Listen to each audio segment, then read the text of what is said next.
আসসালামু আলাইকুম ওয়ারাহমাতুল্লাহি ওয়া বারাকাতুহু।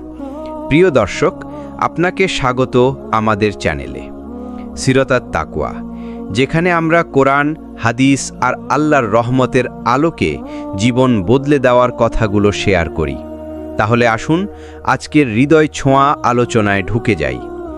ভাই ও বোনেরা, এই দুনিয়ায় আপনি যতই চেষ্টা করুন না কেন, যা আল্লাহর কাছে আপনার জন্য নির্ধারিত নয় তা কোনো দিনও আপনার হাতে আসবে না। আর যা তিনি লিখে দিয়েছেন তা কোনো শক্তি, কোনো শর্ত, কোনো বাধা থামাতে পারবে না। আল্লাহ তাআলা কোরআনে স্পষ্ট করে বলেছেন, তোমরা কিছুই ইচ্ছা করতে পারো না যদি না আল্লাহ জগৎসমূহের প্রতিপালক তা চান। সূরা তাকবীর ২৯। এই আয়াতের ভেতরেই লুকিয়ে আছে গভীর শান্তি। কারণ আমরা যখন কোনো কিছুর পিছনে দৌড়াই, কোনো সম্পর্ক আঁকড়ে ধরি, কোনো স্বপ্নের পেছনে মরে যাই, তখন ভুলে যাই আসলে সব কিছুর মালিক আল্লাহ। আমাদের চাওয়া আর পাওয়া কখনোই এক হয় না, কিন্তু আল্লাহর পরিকল্পনা সবসময় নিখুঁত হয়। আপনি হয়তো কোনো চাকরি চাচ্ছিলেন, ইন্টারভিউ দিলেন, অনেক চেষ্টা করলেন, তবুও হলো না। আপনি কষ্ট পেলেন, হতাশ হলেন, কিন্তু কিছুদিন পর বুঝলেন যেটা পাননি সেটা আপনার জন্য ক্ষতি করছিল, আর যেটা আল্লাহ পরে দিলেন সেটা অনেক ভালো ছিল। এটাই আল্লাহর নিয়ম। তিনি শুধু আপনার চেষ্টা দেখেন, ফলাফলটা তার হাতে রাখেন। তাই ভাই, নিজের মনকে এই শিক্ষা দিন, মানুষের শর্ত বা দুনিয়ার নিয়ম নয়, বরং আল্লাহর তাকদীরই আপনার জন্য সঠিক পথ তৈরি করে। কেন আমাদের জীবনে অনেক কিছু হাতছাড়া হয়, অথচ আল্লাহ আমাদের আরও ভালো কিছুর জন্য প্রস্তুত রাখেন? আমরা মানুষ সবসময় চাই যা ভালো মনে হয় তাই যেন পাই, কিন্তু আমরা ভুলে যাই আমরা সীমিত, আমাদের জ্ঞান সীমিত, আমাদের দৃষ্টি সীমিত, কিন্তু আল্লাহ সর্বজ্ঞানী, সর্বদ্রষ্টা। আল্লাহ কোরআনে বলেন, হতে পারে তোমরা কোনো কিছুকে অপছন্দ করছো, অথচ তা তোমাদের জন্য কল্যাণকর। আর হতে পারে তোমরা কোনো কিছুকে ভালোবাসছো, অথচ তা তোমাদের জন্য ক্ষতিকর। আল্লাহ জানেন আর তোমরা জানো না। সূরা বাকারা ২১৬। এই আয়াত প্রতিটি দুঃখী মানুষের জন্য ঔষধ। কারণ এখানে আল্লাহ আমাদের শেখাচ্ছেন, তুমি যত হারাও না কেন সেটা তোমার ক্ষতির জন্যও হতে পারে। কেন ধৈর্য হচ্ছে আল্লাহর প্ল্যান বুঝার সবচেয়ে বড় উপায়। আমরা যখন কোনো কষ্টে পড়ি তখন মনে হয়, আল্লাহ কি আমাকে ভুলে গেছেন? কেন এত দেরি করছেন? কিন্তু বাস্তবতা হলো, আল্লাহ কখনো দেরি করেন না, তিনি শুধু আমাদের পরীক্ষা নেন। কোরআনে আল্লাহ বলেন, আমি অবশ্যই তোমাদের পরীক্ষা করব ভয়, ক্ষুধা, সম্পদ ও জীবনের ক্ষতি দিয়ে, আর সুসংবাদ দাও ধৈর্যশীলদের। সূরা বাকারা ১৫৫। অর্থাৎ কষ্ট আসবে, ক্ষতি আসবে, ভয় আসবে, কিন্তু যারা ধৈর্য ধরবে তারাই সফল। ধরো একজন কৃষক বীজ বপন করল, সে যদি পরদিন গিয়ে বলে ফসল হলো না, তাহলে সেটা তো হাস্যকর। কিন্তু আমরা মানুষ এটাই করি, আমরা দোয়া করি, চেষ্টা করি, তারপর সাথে সাথে ফল চাই। আল্লাহ বলেন, অপেক্ষা করো, ধৈর্য ধরো, কারণ আমি সঠিক সময়ে সব কিছু দিই। রাসূল সাল্লাল্লাহু আলাইহি ওয়াসাল্লাম বলেছেন, মুমিনের অবস্থা আশ্চর্যজনক, তার প্রতিটি অবস্থাই তার জন্য কল্যাণকর। সে যদি সুখে থাকে, কৃতজ্ঞ হয়, এটা তার জন্য ভালো। সে যদি কষ্টে পড়ে, ধৈর্য ধরে, এটাও তার জন্য ভালো। অর্থাৎ মুমিন কখনো হারে না, যাই হোক না কেন আল্লাহর কাছে তার জন্য পুরস্কার লেখা হয়। ধৈর্য মানে বসে থাকা নয়, ধৈর্য মানে চেষ্টা করে যাওয়া আর আল্লাহর উপর ভরসা রাখা। তুমি ধৈর্য ধরো, তাহলে একদিন বুঝবে আল্লাহর লেখা কখনো ভুল হয় না। তুমি যা পাও না, হয়তো সেটা আল্লাহর দয়া থেকেই উইথহেল্ড আছে। একজন মানুষ ভেবেছিল, এই বিয়ে হলে আমার জীবন পূর্ণ হবে, কিন্তু হঠাৎ সেই সম্পর্ক ভেঙে গেল। সে ভেঙে পড়ল, কাঁদল। কিছুদিন পর দেখল সেই মানুষ আসলে প্রতারণাময় ছিল, আল্লাহ তাকে রক্ষা করেছেন। অন্য একজন ব্যবসায় লোকসান খেল, সব শেষ হয়ে গেল, কিন্তু ঠিক সেই ব্যর্থতাই তাকে নতুন পথে নিল, যেখান থেকে তার প্রকৃত রিজিকের দরজা খুলল। তাহলে বোঝা গেল, আপনার জীবনের প্রতিটি হারা, প্রতিটি কষ্ট, প্রতিটি অপূর্ণ স্বপ্ন আল্লাহর ইচ্ছায় আপনার জন্য আরও ভালো কিছু লুকিয়ে রাখে। আপনার যা হারিয়েছে সেটা আসলে হারানো নয়, বরং আল্লাহর পক্ষ থেকে সুরক্ষা ও দয়া।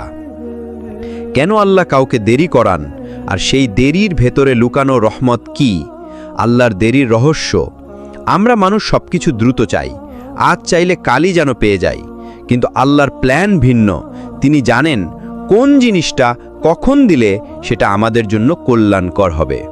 কোরআনে আল্লাহ বলেন, হতে পারে তোমরা কোনো কিছুকে অপছন্দ করো অথচ তাই তোমাদের জন্য কল্যাণকর, আর হতে পারে তোমরা কোনো কিছুকে ভালোবাসো অথচ সেটাই তোমাদের জন্য অকল্যাণকর। আল্লাহ জানেন অথচ তোমরা জানো না। হতে পারে তুমি একটা চাকরি চাচ্ছিলে অথচ হলো না, তখন মনে হলো সব শেষ, কিন্তু কিছুদিন পর যখন আরও ভালো একটা সুযোগ এলো তখন বুঝলে আল্লাহ আসলে তোমাকে বাঁচিয়ে দিয়েছেন। এটাই হলো আল্লাহর দেরির রহস্য। তিনি তোমাকে আটকান কারণ তিনি জানেন সামনে আরও ভালো কিছু আছে। হাদিসের আলোকে রাসূল সাল্লাল্লাহু আলাইহি ওয়াসাল্লাম বলেছেন, আল্লাহর ফয়সালায় সন্তুষ্ট থাকো, তাহলেই তুমি সবচেয়ে সুখী জীবন পাবে। অর্থাৎ যদি তুমি বিশ্বাস করো আল্লাহ যা করছেন সেটাই সেরা, তাহলে তুমি সব সময় শান্তি পাবে, যত দেরি হোক। আল্লাহর কাছে দেরি মানে অস্বীকৃতি নয়, দেরি মানে প্রস্তুতি। তুমি, তোমার হৃদয় আর তোমার ভবিষ্যৎ সবকিছু সঠিক সময় মিলবে। আল্লাহ কখনো কাউকে একা ফেলে দেন না, তিনি শুধু পরীক্ষা নেন। আল্লাহর পরীক্ষা মানেই তত্ত্বাবধান। তুমি যখন দুঃখে থাকো মনে হয় আল্লাহ আমাকে ফেলে দিলেন, কিন্তু সত্য হলো আল্লাহ কাউকে কখনো ফেলে দেন না। কোরআনে আল্লাহ বলেন, আমি কোনো প্রাণীর উপর তার সাধ্যের বাইরে বোঝা চাপাই না। সূরা বাকারার 286। অর্থাৎ তুমি যা বহন করছো সেটি তোমার সামর্থ্যের ভেতরেই আছে, তুমি পারছো বলেই আল্লাহ তোমাকে দিয়েছেন। সাহাবীদের পরীক্ষা। সাহাবীরা অনেক কষ্ট ভোগ করেছেন। মক্কায় তারা নির্যাতিত হয়েছেন, তাড়িয়ে দেওয়া হয়েছে, সম্পদ কেড়ে নেওয়া হয়েছে, তবুও তারা আল্লাহর উপর ভরসা রেখেছেন। রাসূল সাল্লাল্লাহু আলাইহি ওয়াসাল্লাম তাদের বলেছেন, সবচেয়ে কঠিন পরীক্ষা দেওয়া হয় নবীদের, তারপর যারা তাদের মতো হয়। তিরমিজি। অর্থাৎ যত বড় মানুষ তত বড় পরীক্ষা, এবং যত পরীক্ষা তত পুরস্কার। আল্লাহ তোমাকে ছেড়ে দেননি, তিনি শুধু দেখছেন তুমি কি তাঁর উপর ভরসা রাখছো নাকি দুনিয়ার উপর ভরসা করছো। তুমি যদি আল্লাহর উপর ভরসা রাখো তাহলেই তুমি পরীক্ষায় জয়ী। পরীক্ষা মানেই আল্লাহর অবহেলা নয়, পরীক্ষা মানেই আল্লাহ তোমাকে বেছে নিয়েছেন। আর তুমি যদি ধৈর্য ধরো আল্লাহ তোমাকে আরও কাছে টেনে নেবেন। ভেঙে পড়ার মুহূর্তেই আল্লাহর রহমত কিভাবে নেমে আসে। ভেঙে পড়া মানে শেষ নয়। মানুষ ভাবে আমি শেষ হয়ে গেছি, আমার আর কোনো পথ নেই। কিন্তু মনে রেখো, তুমি যতক্ষণ আল্লাহকে ডাকছো ততক্ষণ তোমার শেষ হয়নি। কোরআনে আল্লাহ বলেন, অবশ্যই কষ্টের সাথে রয়েছে স্বস্তি, নিশ্চয়ই কষ্টের সাথেই স্বস্তি। সূরা ইনশিরার 5 নম্বর এবং 6 নম্বর আয়াত। এখানে আল্লাহ দুবার বলেছেন, অর্থাৎ নিশ্চিতভাবেই প্রতিটি কষ্টের সাথে আল্লাহ একটি স্বস্তি জুড়ে দিয়েছেন। নবীদের দুঃখ। ইউনুস আলাইহিস সালাম যখন মাছের পেটে ছিলেন, চারিদিক অন্ধকার, বের হওয়ার কোনো উপায় নেই, তখন তিনি পড়লেন, লা ইলাহা ইল্লা আনতা সুবহানাকা। আল্লাহ তার দোয়া কবুল করলেন, তাকে মুক্তি দিলেন। তাহলে ভাবো, তুমি যদি ভেঙে পড়ো, তোমার কান্না আল্লাহ শোনেন না কেন? রাসূল সাল্লাল্লাহু আলাইহি ওয়াসাল্লামের সান্ত্বনা।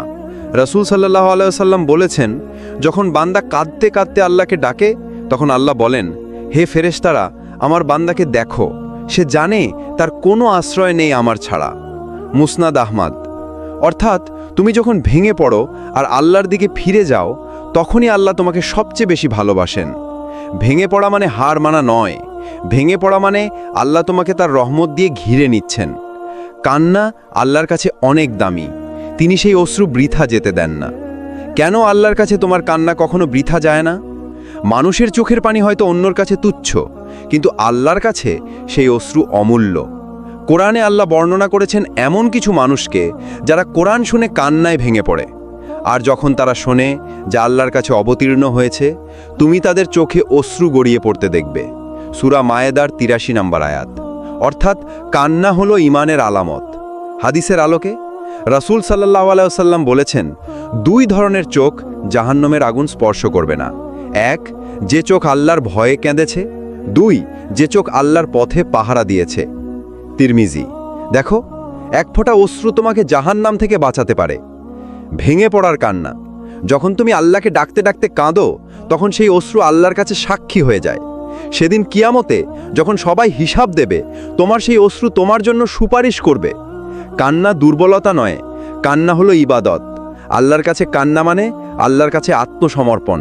আর এই কান্না কখনো বৃথা যায় না, বরং আখেরাতে তা হয়ে ওঠে মুক্তির দরজা। আল্লাহর রহমত কখনো ফুরিয়ে যায় না, তুমি যতই গুনাহ করো না কেন। মানুষের ধৈর্য সীমিত। তুমি একবার ভুল করলে মানুষ হয়তো ক্ষমা করবে, দ্বিতীয়বার ভুল করলে হয়তো সহ্য করবে, কিন্তু তৃতীয়বার তখন তারা বলবে এবার আর নয়। কিন্তু আল্লাহ আলাদা। তুমি যতবার ভুল করো, আল্লাহর দরজা ততবার খোলা থাকে। কুরআনে আল্লাহ বলেন, হে আমার বান্দারা, যারা নিজেদের ওপর জুলুম করেছ, আল্লাহর রহমত থেকে নিরাশ হও না। নিশ্চয়ই আল্লাহ সব গুনাহ মাফ করে দেন। সূরা জুমার 53। রাসূল সাল্লাল্লাহু আলাইহি ওয়াসাল্লাম বলেছেন, যদি তোমরা এমনভাবে গুনাহ করো যে তোমাদের গুনাহ আসমান পর্যন্ত পৌঁছে যায়, তারপরও আল্লাহর কাছে ক্ষমা চাইতে ফিরে আসো, আল্লাহ তোমাদের মাফ করবেন। তিরমিজি। এটাই আল্লাহর দয়া, যা কোনো সীমার মধ্যে আবদ্ধ নয়। ভাবো তো, মরুভূমিতে হারিয়ে যাওয়া এক ভ্রমণকারী যে তার উট হারিয়ে ফেলে, খাবার পানের সব কিছু শেষ হয়ে যায়, হঠাৎ সে যদি নিজের উটকে ফিরে পায়, কেমন খুশি হবে। রাসূল সাল্লাল্লাহু আলাইহি ওয়াসাল্লাম বলেছেন, আল্লাহ তার বান্দা যখন তওবা করে, সেই খুশি মরুভূমির সেই ভ্রমণকারীর খুশির চেয়েও বেশি হয়। আল্লাহর দয়া সীমাহীন। তোমার গুনাহ যত বড়ই হোক, আল্লাহর রহমত তার চেয়েও বড়। তাই কখনোই শয়তানের ফাঁদে পড়ে বলো না, আমার আর ক্ষমা নেই। আল্লাহ তোমাকে ফিরিয়ে দেন, কারণ তিনি তোমাকে ছেড়ে দেননি। আল্লাহর অশেষ দয়া। তুমি কি খেয়াল করেছ, অনেক সময় তুমি গুনাহ করতে করতে অন্ধকারে ডুবে যাও, তখন হঠাৎ একদিন তোমার ভেতরে অদ্ভুত এক আলো জ্বলে ওঠে। তুমি ভাবো, না আর না, এবার আমি বদলাবো। এই অনুভূতিটা তোমার নিজের না, এটা আল্লাহর পক্ষ থেকে আসা এক বিশেষ অনুপ্রেরণা। যখন আল্লাহ কাউকে ছেড়ে দেন না, তখনই তিনি তার অন্তরে এই ফিরে আসার তাগিদ জাগিয়ে দেন। কুরআনের শিক্ষা।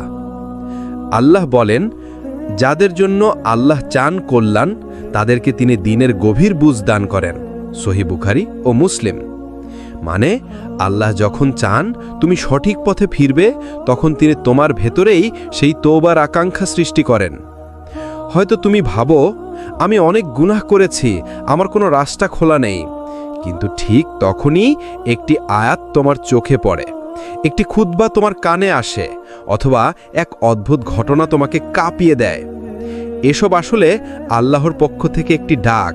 তিনি তোমাকে বলতে চান, আমি তোমাকে ছেড়ে দেইনি, আমার দিকে ফিরে এসো। হাদিসের আলো। রাসূল সাল্লাল্লাহু আলাইহি ওয়াসাল্লাম বলেছেন, আল্লাহ তার বান্দার তওবা কবুল করতে থাকেন যতক্ষণ না তার রূহ গলায় পৌঁছে যায়। তিরমিজি।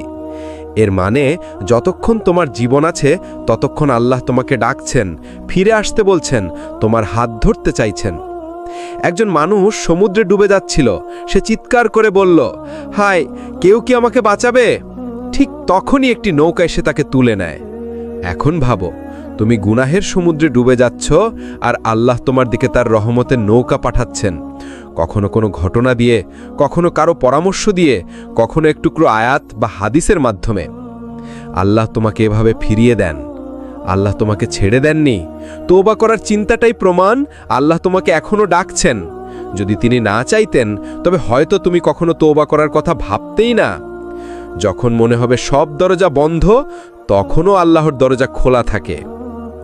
আল্লাহর দ্বার সর্বদা খোলা। মানুষ প্রায়শই মনে করে সব শেষ হয়ে গেছে, আর কোনো সুযোগ নেই। কিন্তু বাস্তবতা হলো যে কোনো সময় আল্লাহর দরজা খোলা।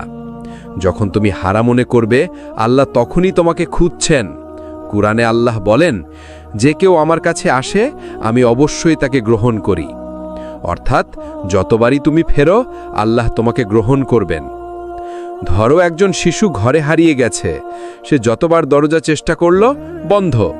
তবে মায়ের দরজা সবসময় খোলা। শিশুটি শেষবার যখন কেঁদে দরজায় আঘাত করে, মা এসে ধরে তাকে নিরাপদে আনে। ঠিক এমনই তুমি যতবার ভুল করো আল্লাহ সব সময় তোমার জন্য প্রস্তুত। হাদিসের আলো। রাসূল সাল্লাল্লাহু আলাইহি ওয়াসাল্লাম বলেছেন, আল্লাহর কাছে প্রত্যেক তওবা কবুল হয় যতক্ষণ সে মরতে যায়। তিরমিজি, ইবনে মাজা। অর্থাৎ মৃত্যু পর্যন্ত আল্লাহ তোমার ফিরতে দেওয়ার অপেক্ষা করছেন। তুমি চাইলে ফিরে আসো, তিনি কবুল করবেন। অনেকবার তুমি চেষ্টা করেছ কিন্তু ব্যর্থ হয়েছ। বন্ধুরা তোমাকে ত্যাগ করেছে, সম্পর্ক ভেঙেছে, আশা ক্ষয় হয়েছে। তবে মনে রেখো, আল্লাহর দয়া সীমাহীন, আল্লাহর দরজা সব সময় খোলা। তুমি যদি ফেরার ইচ্ছা রাখো, তিনি সর্বদা গ্রহণ করবেন। তুমি যতই হারো, আল্লাহ তোমার সাথে আছেন। তুমি যতবারই ভুল করো, তওবা করার পথ সবসময় খোলা। কখনো হতাশ হবে না, আল্লাহর দরজা সবসময় তোমার জন্য খোলা। আল্লাহর পরিকল্পনা সবসময় সেরা। ধৈর্যের পরে বোঝা যায়। মানুষ প্রায়শই নিজের পরিকল্পনা অনুসারে জীবন সাজাতে চায়, কিন্তু আল্লাহর পরিকল্পনা সবসময় আমাদের চেয়ে বেশি গভীর। যখন তুমি ধৈর্য ধরো, কিছু সময় পরে বুঝবে যে পথ তুমি পছন্দ করেছিলে না, সেটিই তোমার জন্য কল্যাণকর ছিল। কোরআনে আল্লাহ বলেন, আমি তোমাদের জন্য যা করি তা তোমাদের চেয়ে ভালো জানি, তুমি জানো না। অর্থাৎ আমাদের সীমিত বুদ্ধি সবসময় সবকিছু বোঝাতে পারে না। ধরা যাক, তুমি একটি চাকরির জন্য চেষ্টা করছো। প্রথমবার ব্যর্থ হলে মন খারাপ হয়, কিন্তু 1 বছর পর আরও ভালো একটি সুযোগ আসে। ঠিক তখন বুঝো আল্লাহর পরিকল্পনা কিভাবে তোমাকে সঠিক পথে নিয়ে এসেছে। অর্থাৎ ধৈর্যই হলো আমাদের কল্যাণের চাবিকাঠি। রাসূল সাল্লাল্লাহু আলাইহি ওয়াসাল্লাম বলেছেন, ধৈর্য ধরা মানুষ কখনো হারায় না। যিনি ধৈর্য ধরে, আল্লাহ তাকে স্বর্গে উত্তম পুরস্কার দেন। সহিহ মুসলিম। অর্থাৎ প্রতিটি ধৈর্য তোমাকে আল্লাহর কাছাকাছি নিয়ে যায়। ব্যর্থতা মানে পরাজয় নয়, ধৈর্য মানে আল্লাহর সঙ্গে একাগ্র বিশ্বাস। তুমি যদি ধৈর্য ধরো, তাহলে আল্লাহর পরিকল্পনা সবসময় সেরা হয়ে প্রকাশ পায়। তুমি যদি হারো, আল্লাহ তার চেয়েও ভালো কিছু রেখেছেন। আমরা প্রায়শই ভাবি, আমি সব হারিয়ে ফেলেছি, কিন্তু মনে রেখো, আল্লাহ কখনো হারানোকে শেষ হিসাব করেন না। তুমি যে কিছু হারিয়ে ফেলেছ, তার চেয়েও আল্লাহ তোমার জন্য ভালো কিছু রেখেছেন। কোরআনে আল্লাহ বলেন, অবশ্যই যারা ধৈর্য ধরে এবং আল্লাহর ওপর ভরসা রাখে, তাদের জন্য আমরা সেরা পুরস্কার রেখেছি। সূরা আল জুমুয়া 11। অর্থাৎ হারানো মানে ক্ষতি নয়, এটা আল্লাহর পরিকল্পনার একটা অংশ। ধরো, তুমি কোনো পরীক্ষা ফেলেছ বা চাকরি হারিয়েছ। প্রথমে মনে হয় সব শেষ হয়ে গেছে, কিন্তু পরবর্তী সময় তুমি আরও বড় সুযোগ পেলে বুঝবে যে হার তুমি ভেবেছিলে সেটিই তোমার জন্য নতুন দোরগোড়ায় পথ খুলেছে। এটাই আল্লাহর পরিকল্পনা। তুমি হারলে আল্লাহ অন্য কিছু দিয়ে পূর্ণ করেন। রাসূল সাল্লাল্লাহু আলাইহি ওয়াসাল্লাম বলেছেন, আল্লাহ তার বান্দার জন্য যা ভালো জানেন, তাদের জন্য তা রেখে দেন, যদিও তারা তা দেখতে না পারে। সহিহ মুসলিম। তাহলে হার মানার ভয় বা হতাশা কখনো নিজের জীবনে জায়গা পাবে না। হারানো মানে শেষ নয়, হারানো মানে আল্লাহ তোমার জন্য আরও ভালো কিছু রেখেছেন। তাই হতাশ হইও না, ধৈর্য ধরো, আল্লাহ সবকিছু সঠিক সময় প্রকাশ করবেন। আজ আমরা শেষ অংশে পৌঁছেছি, এবং এটি হবে সেই অংশ যেখানে আমরা আল্লাহর রহমত এবং আমাদের ধৈর্যের গুরুত্ব নিয়ে আরও গভীরভাবে আলোচনা করব। ভেঙে পড়ার মুহূর্তে আল্লাহর রহমত। যখন তুমি জীবনের যে কোনো কঠিন মুহূর্তে ভেঙে পড়ো, মনে করো সেই মুহূর্তটাই আল্লাহর রহমত তোমার প্রতি কাজ করছে। রাসূল সাল্লাল্লাহু আলাইহি ওয়াসাল্লাম বলেছেন, যে বান্দা আল্লাহর প্রতি ভরসা রেখে ধৈর্য ধরে, আল্লাহ তার জন্য এমনভাবে পরিস্থিতি পরিবর্তন করবেন যা সে কল্পনাও করতে পারবে না। তিরমিজি। অর্থাৎ ভেঙে পড়া মানে হারানো নয়, এটা হলো আল্লাহর কাছ থেকে নতুন শুরু ও নতুন আশার দাওয়াত। একজন মানুষ জীবনের প্রতিটি পরীক্ষা দিয়ে হতাশ হয়ে বসেছিলেন।